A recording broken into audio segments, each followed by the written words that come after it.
presiden pertama hingga era Presiden SBY, sudah tak terhitung berapa aset negara yang jatuh ke tangan negara lain. Untungnya, Indonesia memiliki seorang presiden bernama Joko Widodo. Berkat tangan dinginnya, aset-aset tersebut berhasil diambil kembali. Jokowi membuktikan kapasitasnya sebagai pemimpin negara, padahal sebelumnya banyak yang meragukan kemampuannya. Lalu, apa saja aset negara yang berhasil direbut Indonesia era Presiden Jokowi? Berikut 5 aset negara yang kini kembali ke pelukan bangsa. Mari simak videonya. Namun sebelum ke videonya, mari klik subscribe-nya dan nyalakan notifikasinya. 1. Larangan ekspor nikel. 2 tahun yang lalu, Presiden Jokowi menghadiri pertemuan G20 di Roma, Italia. Di sana, ada perwakilan 16 negara yang rencananya akan menandatangani kerjasama rantai pasok global.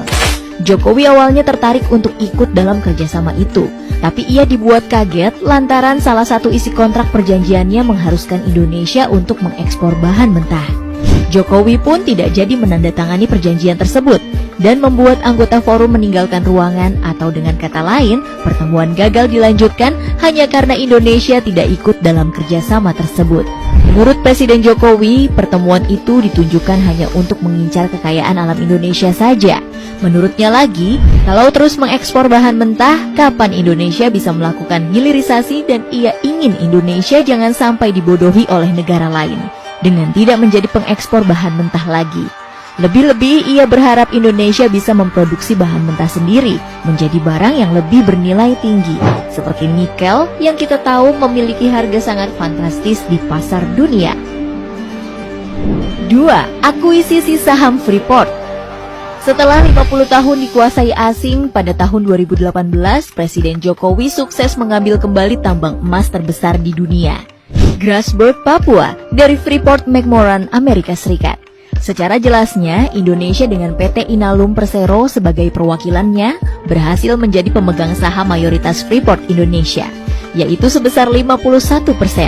Keberhasilan Presiden Jokowi ini jelas sangat membanggakan, apalagi di era SBY, upaya akuisisi sempat dilakukan namun gagal di tengah jalan. Belum lagi Presiden Jokowi juga sempat diancam oleh intelijen negara lain akan dijatuhkan dari jabatan hingga ancaman kemerdekaan Papua. Namun hal tersebut tak menggentarkan nyali seorang Jokowi sedikitpun. Hasilnya, kini 70% keuntungan Freeport Indonesia masuk ke kas negara. Padahal sebelumnya, Indonesia hanya mendapat 9% dari keuntungan PT Freeport Indonesia karena Indonesia memang dulu hanya punya 9% saham di PT Freeport. 3. Rebut kembali FIR. September 2022, Jokowi kembali menggebrak. Ia mengumumkan pengambil alihan kontrol ruang udara atau Flight Information Region atau FIR di atas Kepulauan Riau dan Natuna dari Singapura usai melakukan kesepakatan dengan Perdana Menteri Singapura Lee Hsien Loong. Secara otomatis area FIR Indonesia yang dihandle Jakarta menjadi semakin luas hingga 249.575 km persegi.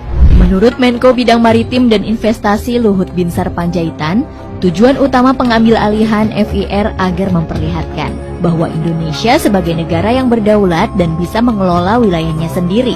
Selain itu, Presiden Jokowi juga menyebut pengambil alihan FIR ini bisa menambah pendapatan negara, bukan pajak, untuk modernisasi peralatan navigasi penerbangan dan pengembangan SDM tanah air.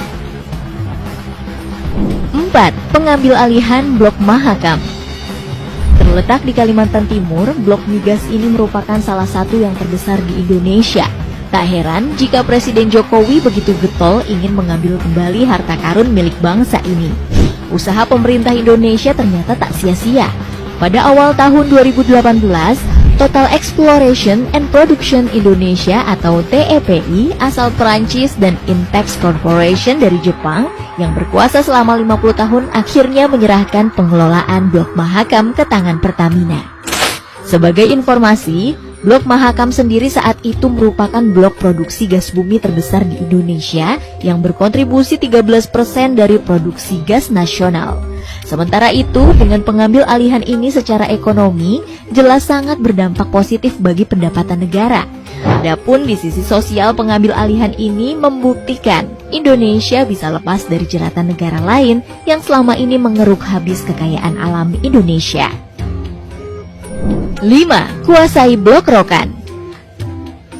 Setelah mengakuisisi Blok Mahakam, di tahun 2018, Indonesia kembali merebut Blok Rokan yang merupakan blok penghasil migas terbesar di Indonesia.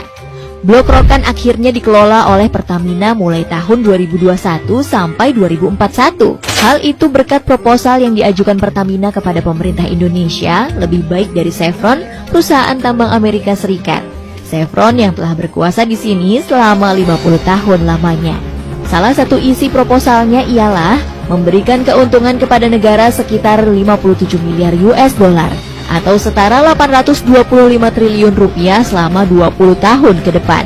Bagi Pertamina, pengambil alihan ini secara langsung membuat mereka menguasai 60% produksi migas nasional pada tahun 2021. Di sisi lain, pengambil alihan kembali Blok Rokan ini bisa meningkatkan ketahanan energi nasional, efisiensi produksi migas, hingga menghemat devisa.